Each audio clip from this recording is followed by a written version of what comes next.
My parents sent me to prison after my brother stole and crashed my car. We can't let your brother's life be ruined, they insisted. SWA told the police everything. Now both my brother and father are locked up. Under the icy December night sky, I stared at the sight of my beloved SUV crashing into a telephone pole. Snow began to cover the car's body, and the chrome decorations glistened coldly like ice. This scene seemed to foreshadow the impending collapse of our family. However, to tell this story, I must start from much earlier, for the distortions within our family began long ago. My name is Kristen Carlson. This story might seem to revolve around a dispute over a car on the surface. In reality, however, it is a record of the long-standing distortions in my family erupting all at once. The car was merely a symbol. The events surrounding it mercilessly brought to light the truths we did not want to see. Within what appeared to be a peaceful family, everyone's grievances, secrets and scars overflowed from that night onward. Looking back, that night was a turning point for our family. In my family, there was an unspoken but recognized hierarchy, and at its pinnacle stood my brother, Jonathan. From birth, Jonathan received all our parents' affection. His arrival was a miracle for my parents, who had struggled with infertility. However, when I was born unexpectedly a year later, the joy of my parents was not as profound as it had been, as my grandmother later confided to me. "Your mother wanted a boy," she said. "After Jonathan was born, her wish was fulfilled. You were an unexpected gift." This unexpected gift continued to be treated as an extra. Everything Jonathan wanted was given to him. His failures were forgiven, and even his violent actions were dismissed with a laugh, because boys will be boys. Issues related to Jonathan in our family were always swept under the rug for special reasons, but if I did the same, I was immediately scolded. One of my earliest memories is of a doll I received on my 5th birthday. I vividly remember the day Jonathan broke the doll that I had cherished and displayed. "Your brother was just curious," my mother said, dismissing my tears. "It's your fault for not taking care of your things." Such unreasonable situations were my daily reality. My possessions were also Jonathan's. My books, my toys, my time, all were taken away under the pretext of for my brother's sake. Yet, as a child, I wanted to believe that my family loved me. Otherwise, the daily reality was simply too sad. Even at school, I could not escape Jonathan's influence. He was athletic and popular, while I was a quiet student who often spent time in the library. I felt as if I had no place anywhere. But the quiet library was my sanctuary. However, I always maintained top grades. Perhaps that was a desperate attempt to be recognized. I hoped that by being special in some way, my family would finally see me. "Kristen, why can't you be like your brother?" my father often said. "Jonathan is proactive. Everyone likes him. But you..." His words trailed off, but the meaning was clear. No matter how hard I tried, Jonathan's shadow never faded. Our parents treated such situations as if they were the norm. "Because he's your brother. Because we're family." These words constantly suppressed my feelings. It was considered the norm in our family, and nobody questioned it. No matter how much I internally resisted, the atmosphere that did not allow me to raise my voice was ever present. And gradually, I realized that in this family, I was just existing. On my 18th birthday, I left home carrying only a small bag. I left the house before dawn, and strangely, I felt a sense of relief. When I gently closed the door of the house, I felt as if I had been released from the overwhelming pressure that had crushed me. I didn't look back, only walked forward. From somewhere in the distance, the sound of birds chirping could be heard, and as the faint light began to illuminate the sky, a realization quietly surged within me that I was starting a new life. The one who welcomed me was my paternal uncle, Douglas. I had vague memories of meeting him when I was young, but since then, there had been little interaction. Nonetheless, as a former police officer, he had long been concerned about my family's situation. This goes back to the time when my family visited Uncle Douglas's house when I was a child. By chance, Uncle Douglas overheard my parents praising Jonathan while dismissing me. "Kristen is a bit too introverted, isn't she? Can't she be more outgoing like Jonathan?" my father said. To which my mother laughed and replied, "Well, she's a girl, so maybe that can't be helped." Although Uncle Douglas didn't pursue the matter deeply at the time, he occasionally checked on me afterward. Sometimes he would call and ask, "Is Kristen all right?" But my parents would lightly dismiss it, saying, "Oh, she's all fine." His concern turned into conviction when I appeared on the list of top students published by my middle school. Uncle Douglas happened to see it and wanted to praise my efforts, but he was faced with my parents' cold response when he contacted them. "Kristen's grades are good, but, more importantly, Jonathan is doing well in his new sports team," they said, changing the subject. At that moment, Uncle Douglas realized how I was being treated within the family. Ever since then, Uncle Douglas had secretly resolved to always extend a helping hand whenever I reached out for help. When I reached out to him at the age of 18, he welcomed me without hesitation. His home was filled with a calm atmosphere I had never experienced before. The walls were adorned with photographs he had taken during his active days, and the bookshelves were lined with police-related books and magazines about his hobby, fishing. Everything seemed to reflect his personality, and each detail felt fresh to me. "Here, you can be yourself," Uncle Douglas told me, providing me with a small room. Though modest, the room was furnished with warm wooden furniture and soft curtains, creating a comforting space. That night I cried tears of joy for having my own space for the first time. I buried my head in the pillow, unable to contain the emotions I had been holding back. Uncle Douglas gave me his SUV, which he had used during his time as a police officer. It wasn't in perfect condition, but the engine was robust, and the interior was well maintained. "I have a special attachment to this car," he said softly, caressing the hood. "Kristen, I believe you will take good care of it." The car became more than just a means of transportation for me. It symbolized freedom and independence, a testament to my new life. Every time I drove, I felt like I was stepping into a broader world. The feel of the steering wheel, the vibrations from pressing the accelerator, all of it reminded me that I was alive. Polishing the car before going to work became my daily ritual, almost like meditation. As I wiped the body with a cloth, I felt my mind gradually aligning itself. The sound of the engine starting seemed like a heartbeat filled with hope. I vividly remember the coldness of the wind and the sense of freedom when I first drove the car through the city.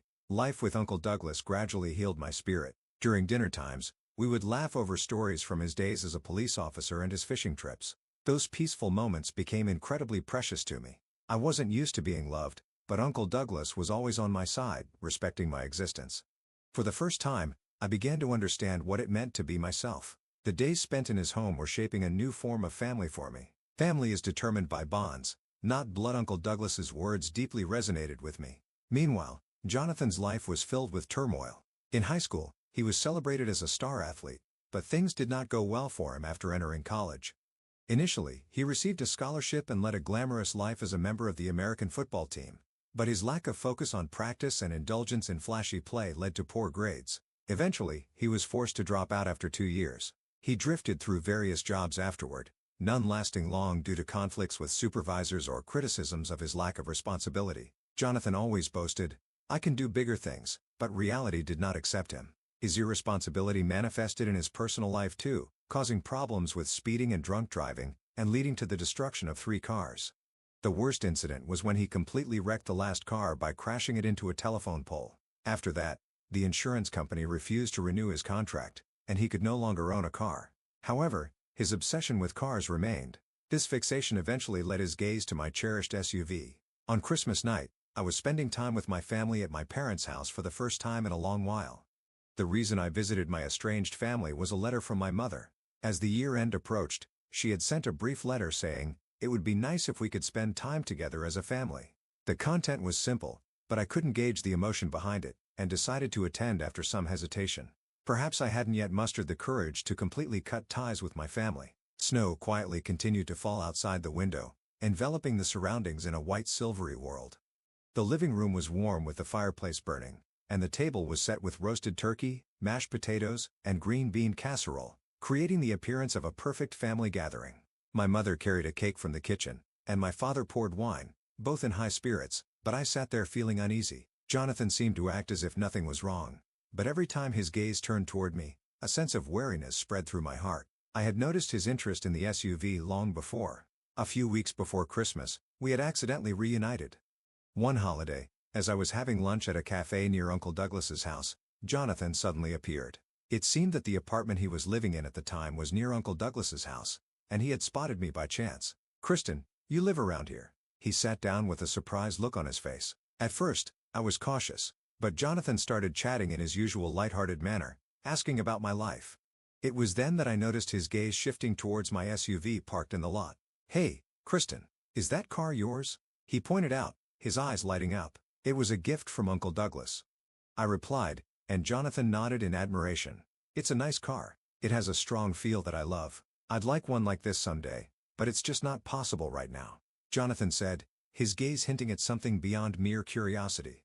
Even during our casual conversation, it became evident that he was fixated on it. This brief reunion made me aware of Jonathan's interest in my SUV. Perhaps that's why, on Christmas night, I had a lingering anxiety that he might target it. The incident occurred towards the end of the night. After the family had retired to their rooms, I was the only one left in the living room.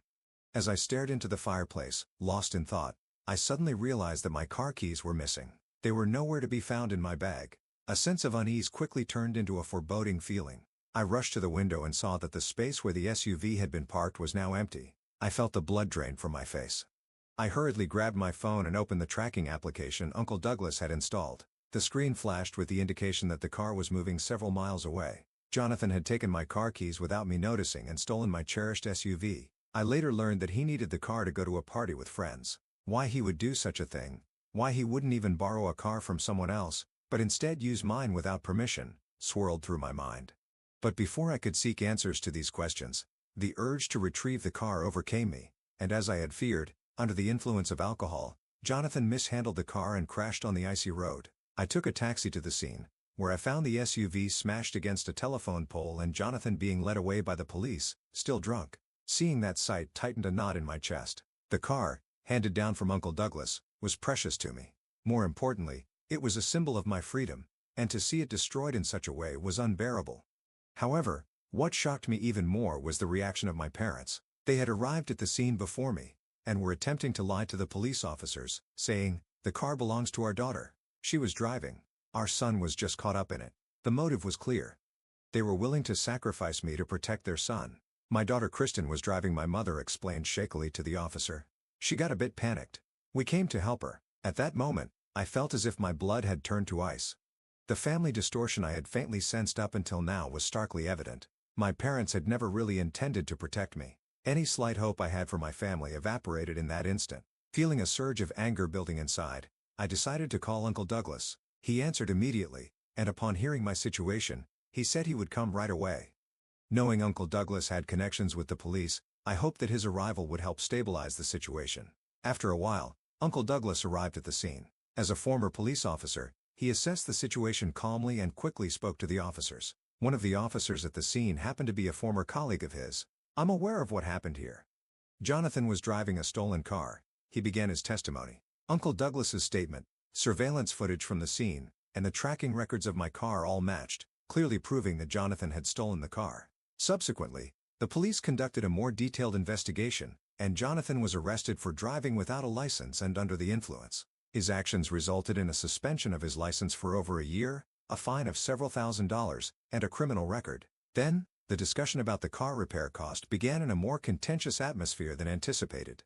Under the fluorescent lights of the body shop, my father's face looked more severe than usual. Jonathan offered to pay all the repair costs. It must have been a significant decision for him. However, my parents objected to his decision. "There's no need for that," my mother said with a trembling voice. "We're family. We should share the burden." That statement cut through something inside me. Emotions I had suppressed for years overflowed like a dam bursting. "Enough is enough," I shouted.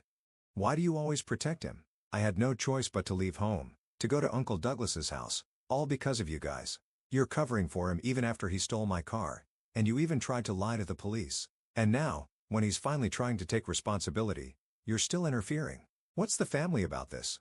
The shop fell silent. At that moment, a customer waiting for repairs muttered under his breath, "Oh, my goodness." Typical parents who hinder their child's growth. That comment snapped my father's restraint. He attacked the stranger, later identified as Michael Fisher, with unchecked aggression. My father's fists mercilessly struck Michael's face, slamming him against the wall. I was frozen with fear. The violent tendencies my father had shown at home were now exposed to the outside world. As the staff called the police, my father, in a panic, left my mother behind and fled. After being detained for several weeks, he was released. During his detention, he was ordered to undergo a mandatory anger management program. The program included cognitive behavioral therapy and group therapy, and it definitely changed my father's condition. Meanwhile, Jonathan also paid a heavy price. He faced a criminal record, paid hefty fines, and received a suspension of his driver's license for over a year. This series of experiences seemed to have a significant impact on him. He became like a different person, actively trying to mend our relationship. He reached out almost weekly, deeply reflecting on his past actions and repeatedly apologizing. However, his relationship with our father did not improve. Instead, the distance between them only grew. In particular, their shared criminal records seemed to push them further apart. The most shocking change was my mother's transformation. After the arrests of my brother and father, she became like a different person. Her attitude towards me became cold, and her anger intensified. She started to blame everything on me, and her words were piercing. If you had just lent him the car from the beginning, none of this would have happened. Kristen, you destroyed our family. Are you satisfied with ruining our reputation? Each of these accusations deeply wounded me. Finally, I decided to completely cut off my relationship with her. I no longer wanted to accept her hurtful words. My feelings for my mother cooled, and I crossed a line that could never be undone. My grandparents, who had heard the whole story from Uncle Douglas, reacted in a way no one expected. They made the severe decision to disinherit my parents. Those who should protect the family, but instead break it, do not deserve our trust or our estate, my grandfather stated, deeply hurting my parents' hearts. This decision fundamentally changed my parents' lives. Without the inheritance from my grandparents, my parents lost the financial comfort they had taken for granted. They had relied on the anticipated wealth and assets to sustain their lavish lifestyle. However, with that foundation gone, their lives were transformed. They were forced to give up their luxuries and adapt to a more modest lifestyle. Thus, my parents began to harshly feel the consequences of their past actions. Later, when my grandparents approached me about the inheritance, I took my time to consider it. Since money was one of the factors that broke my family, I want to thoroughly assess how I live my future. Jonathan and I now meet once a month, and knowing that he is sincerely working on his rehabilitation, I can see his growth. He participates in an alcohol dependency treatment program and has found stable employment. Seeing him commuting by bicycle is unimaginable from his once arrogant demeanor. I'm ashamed of my past self, he admits, accepting his mistakes and trying to move forward. Our relationship is slowly rebuilding at a gentle pace. Meanwhile, my father has also started to confront his emotions. He actively participates in anger management sessions, delving into the roots of his violent tendencies, gradually reflecting on his past actions, and showing signs of remorse. However, my relationship with my mother remains frozen. Sometimes I feel a desire to mend our relationship, but each time her words echo in my mind, and I choose to keep my distance. The scars from the past are not easily healed. Facing financial difficulties, my parents have had to significantly revise their previous lifestyle. My mother started a part-time job, and my father now takes extra shifts on weekends to supplement their income. It's painful to see them struggle, but at the same time, this experience seems to be teaching them humility. While keeping my distance, I continue to observe their changes. My mother has sent me emails apologizing, but I have not yet replied, nor am I in a hurry to do so. My father completed his anger management program and now participates in community volunteer activities on weekends. This was recommended by his counselor as a way to control his anger. His help in coaching sports for young people has completely erased his previously intimidating demeanor. His expression now shows a certain calmness and sense of responsibility, making him seem like a different person from before. The settlement with Mr. Fisher, who was a victim of my father's violence, has also been resolved. My parents continue to pay compensation, which has become a significant financial burden, but it seems to be a necessary atonement. While their efforts to fulfill their past responsibilities are commendable, regaining trust is not something that can happen immediately. The bonds of family can sometimes be a strong force that unites us, but can also be chains that bind us. However, I have learned that having the courage to break those chains can pave the way for a new future. Uncle Douglas taught me that people can change, but the process of changing is not always comfortable. It can be painful and often requires significant sacrifices. Knowing this, I want to live my life not to meet someone else's expectations, but for myself. I don't know what the landscape will look like this time next year.